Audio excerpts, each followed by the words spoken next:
Guys hello guys, আসসালামু আলাইকুম। আপনারা সবাই কেমন আছেন? আশা করি ভালো আছেন। তো আপনাদের দোয়ায় আমিও ভালো আছি।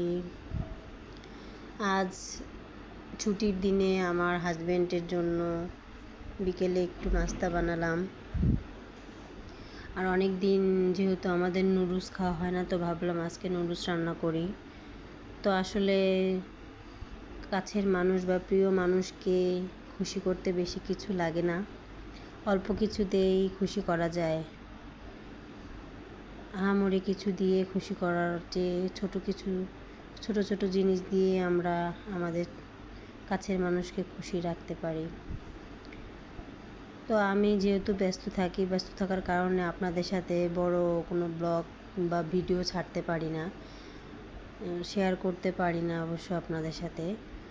তো মাঝে মাঝে যেটুক পারি সেটুকুই আপনাদের সাথে শেয়ার করি। তো আমি যেহেতু এখন বিকেলে নাস্তা খাবো, তো ভাবলাম যে আজকে নুডলস রান্না করি। তো ওর জন্য আমি এখানে নুডলস রান্না করে নিলাম। আর হচ্ছে চাপড়ি ভাজবো আর কি, পাতাকপি দিয়ে।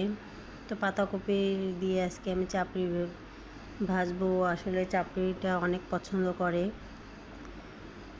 সামান্য চিনি দিলেও আরও বেশি ভালো লাগে। আপনারা চাইলে এইভাবে চাপড়ি বানিয়ে খেতে পারেন। মরিচ, পেঁয়াজ আর হচ্ছে পরিমাণ মতো একটু চিনি দিবেন। দিয়ে আপনারা যেভাবে চাপড়ি বানান সেভাবে বানিয়ে নেবেন, কারণ বেশি পাতলা করলে ভালো লাগে না। তো আমি একটু শক্ত করে ডোটা করে নিয়েছিলাম আসলে। তো এখানে ভেজে নিয়েছি অনেক। আমার হাজব্যান্ড খেয়ে তো অনেক খুশি যে আজকে অনেক টেস্ট হয়েছে। অনেক দিন পর যেহেতু চাপড়ি খাওয়া হয়েছে, তো ভালোই লেগেছে আর কি আমাদের কাছে। তো আপনাদের কাছে জানি না ব্লগটি কেমন লাগবে। আপনারা অবশ্যই আমাকে সাপোর্ট করবেন, আমি যেন আস্তে আস্তে আরও ভালো ভালো ভিডিও আপনাদের সাথে শেয়ার করতে পারি।